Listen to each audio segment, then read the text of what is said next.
Okay, so assalamu alaikum, and in this video we'll be taking a look at the topic of rubella, mumps and pertussis. Start करते हैं rubella से। Rubella जिसको हम German measles भी कहते हैं, बड़ा खसरा भी कहते हैं। हमने रुबियोला की बात की थी। Rubeola is different from rubella. Rubeola is measles, ठीक है। अच्छा, मीजल्स के लिए हमने खसरा की टर्म यूज़ की थी। रुबेला को हम बड़ा खसरा कहते हैं, दोनों में डिफरेंस है। तो हमें इसका उर्दू टर्मिनोलॉजी पता चल कि it's a highly contagious viral disease. एक तो ये कि हम ड्रॉपलेट इन्फेक्शन में पढ़ें, इसका जो रूट ऑफ स्प्रेड होगा वो वाया नेजोफ्रिंजल सेक्रीशंस या वाया दी ड्रॉपलेट्स ही होगा, ठीक है। तो ये बात हमें माइंड में रखनी है।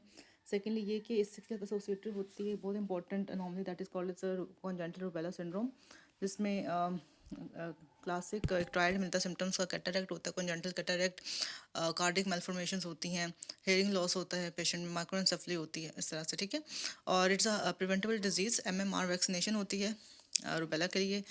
सो yeah it should be given to all the women of child bearing age. लेकिन क्योंकि ये जो वैक्सीन है ये कॉन्ट्राइंडिकेटेड होते हैं प्रेगनेंसी में, तो अगर उसे लगाना है तो उसको चाइल्ड बेयरिंग एज में लगाना पड़ेगा, before the woman is pregnant, in order to avoid congenital rubella syndrome, ठीक है।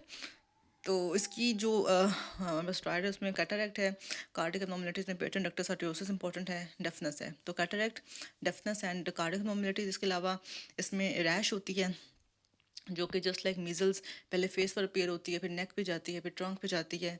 लेकिन जो रूबेला की रैश है it is different from measles rash in such a way that जब ये फॉरवर्ड मूव कर रही होती है ना, तो जो पिछले एरियाज होते हैं वहाँ से ये रैश डिसअपियर होती रहती है। तो it is a rapid disappearing rash, ठीक है। इसके अलावा ये मेनिंजाइटिस कॉज कर सकते हैं, मेनिंगो एंसेफेलाइटिस कॉज कर सकते हैं, और मेंटल रिटार्डेशन भी कॉज कर सकते हैं रूबेला, ठीक है।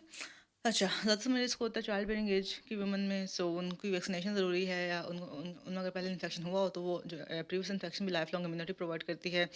और कॉन्जेनिटल रूबेला सिंड्रोम की बात करते हैं कि उसमें बच्चों में आई डिफेक्ट्स होते हैं, हार्ट डिफेक्ट्स होते हैं, हेयरिंग इम्पेयरमेंट्स होती हैं, ऑटिज्म, डायबिटीज़, थायराइड डिसफंक्शन, ये भी हो सकता है। अच्छा, ट्रायड का हमने देख ली बात, डेफनेस है, कार्डियक एब्नॉर्मलिटीज़ हैं, कॉन्जेनिटल कैटरेक्ट है।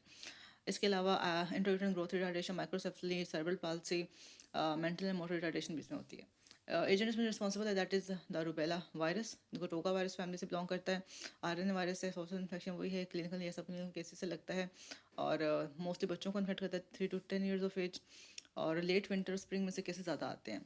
मोर ट्रांसमिशन वही person to person and respiratory route से स्प्रेड होता है because it's a droplet infection.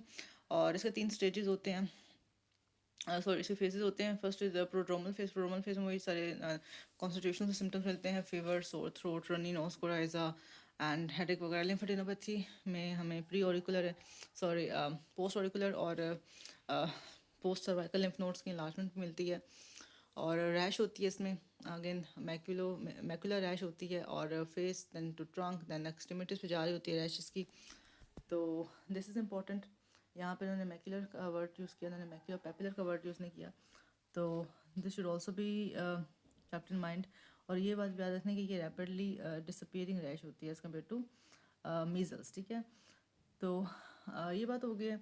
Then diagnosis को बनाया जा सकता है by taking the swabs from the throat and the nasal secretions, और उस पर एलाइसा से हम आइडेंटिफाई कर सकते हैं।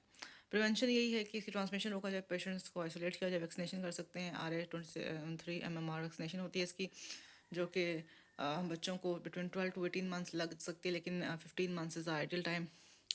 और women of child bearing age को प्रोटेक्ट करना चाहिए ताकि बच्चों में कॉन्जेनिटल रूबेला सिंड्रोम ना डेवलप हो। नेक्स्ट इज मम्स और कनपेड़े, उर्दू में बोलते हैं जिसको हम। तो इसको हम नॉन सपरेटिव पेरोटाइटिस भी बोलते हैं, या यू कैन से इन्फेक्शियस पेरोटाइटिस भी बोलते हैं। पेरोटिड ग्लैंड की इन्लार्जमेंट कॉमन है इसमें, लाइक जॉ के लेवल पे इन्लार्जमेंट हुई होती है।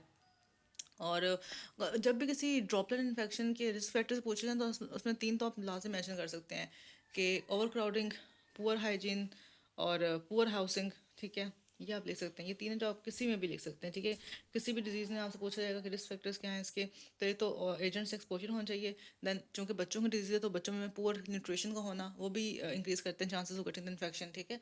तो over crowding, poor hygiene and poor nutrition, ये 3 इंपॉर्टेंट रिस्क फैक्टर्स आप किसी में भी लिख सकते हैं, ठीक है। अच्छा, ये बात होगी।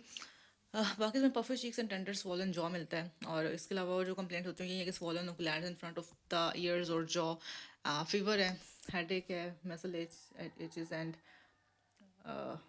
टायर्डनेस, लॉस ऑफ एपेटाइट बच्चों में होता है मोस्टली। ये डिजीज़ बच्चों की डिजीज़ है, और वायरल डिजीज़ है तो उसमें ऐसा कोई एंटीबायोटिक वगैरह देने की ज़रूरत नहीं पड़ती। ओके, इसकी कॉम्प्लिकेशंस बहुत इंपॉर्टेंट है। मम्स की कॉम्प्लिकेशन अक्सर एग्जाम में पूछी जाती हैं, होती भी बहुत ज़्यादा हैं। एक तो ऑर्काइटिस या inflammation of epididymis and testis होती है, ओवराइटिस या ओफोराइटिस होता है। पेंगेटाइटिस बहुत कॉमन है इसके साथ, पॉलीआर्थराइटिस, एंसेफेलाइटिस, सेंसोरियल डेफनेस भी कॉमन है, फेशियल पाल्सी भी होती है। इसलिए मेनिंगोएंसेफेलाइटिस भी होती है, इसमें मेंटल रिटार्डेशन के चांसेस भी होते हैं मम्स के साथ। हेपेटाइटिस, थायराइटिस एंड मायोकार्डाइटिस भी हो सकता है। तो ये हमने बात कर ली इसकी। और कि इसका कोई प्रोड्रोमल पीरियड होता है ना, हमें स्वेलिंग और पेन डेवलप होता है ऑन द जॉ रीजन। और बस ट्रीटमेंट बाकी चीज़ें देखें तो इसमें ये मिक्सो पैराटोडिटिस वायरस से होता है। और मिक्सो वायरस हमें याद है इन्फ्लुएंजा भी वही कर रहा है, मम्स भी वही कर रहा है। लेकिन ये वैरायटी पैराटोडिटिस है, तो ये पैरोटिड ग्लैंड को अफेक्ट कर रही होती है। पीरियड कम्युनिकेबिलिटी ये है कि 4 to 6 days before and a week after the appearance of symptoms ये डिजीज़ होती है। और मोस्टली जो हम देख रहे हैं जो ड्रॉपलेट इन्फेक्शन हैं मोस्टली विंटर या लेकिन से स्प्रिंग सीजन में ज़्यादा हो रही है, तो विंटर एंड स्प्रिंग में इसके भी चांसेस ज़्यादा होते हैं। और प्रिवेंशन यही है कि इसमें MMR वैक्सीनेशन की फॉर्म में भी दे सकते हैं या सेपरेटली भी दे सकते हैं इसकी वैक्सीन। और ये मोस्टली लगती है 15 months ऑफ एज पे, ठीक है। तो ये पता होना चाहिए, ये हमने बात कर ली है अभी मम्स की, ठीक है, MMR वैक्सीनेशन की बात कर ली है।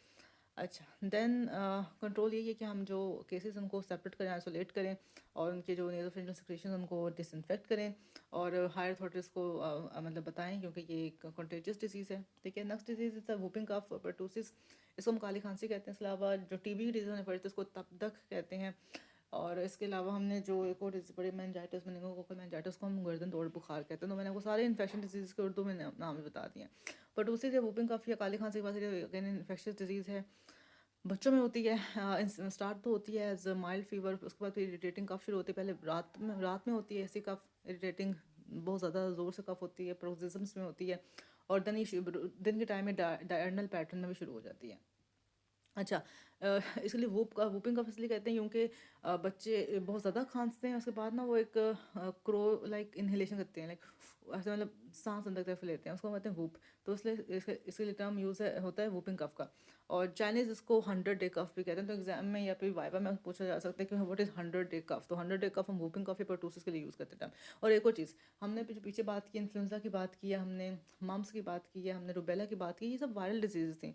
Pertussis whooping cough is a bacterial disease, ठीक है। और ये बैक्टीरियल इन्फेक्शन है रेस्पिरेटरी ट्रैक्ट की, और मोस्टली लोअर रेस्पिरेटरी ट्रैक्ट को इन्वॉल्व कर रही होती है, ट्रेकिया, ब्रोंका एंड ब्रोंकियोल्स को इन्वॉल्व कर रही होती है डिजीज़। और ये बोरेटेला परटूसिस बैक्टीरियम से होती है। 3 स्टेजेस अगेन, कटारल स्टेज है, प्रोक्सिमल स्टेज है, और कन्वालेसेंट स्टेज है। फर्स्ट स्टेज पूछे जाए परटूसिस की, कटारल स्टेज में वो नॉन स्पेसिफिक सिम्टम होते हैं, कोरेजा है, लक्रीमेशन है, स्नीजिंग है, मलेस है, और रात के टाइम में हैकिंग नाइट कफ होती है, दैट बिकम डायरनल। पहले नाइट में और फिर डायरनल हो जाएगी। Then second step is the proximal stage, पहला 10 दिन के साथ नेक्स्ट 2 to 4 वीक्स के लिए होता है। प्रोक्सिमल स्टेज में यही है कि burst of rapid conjunctive coughs होती हैं, followed by deep high pitched inspiration whoop, और उसमें से साइनोसिस और एपने भी हो सकता है। कन्वालेसेंट स्टेज में जो कफ है वो परसिस्ट करती है, लेकिन वूपिंग कम हो जाती है, और बाकी फीवर वगैरह भी कम हो जाता है, और ये 1 to 2 वीक्स के होते हैं। तो catarrhal stage, proximal stage and convalescent stage is important.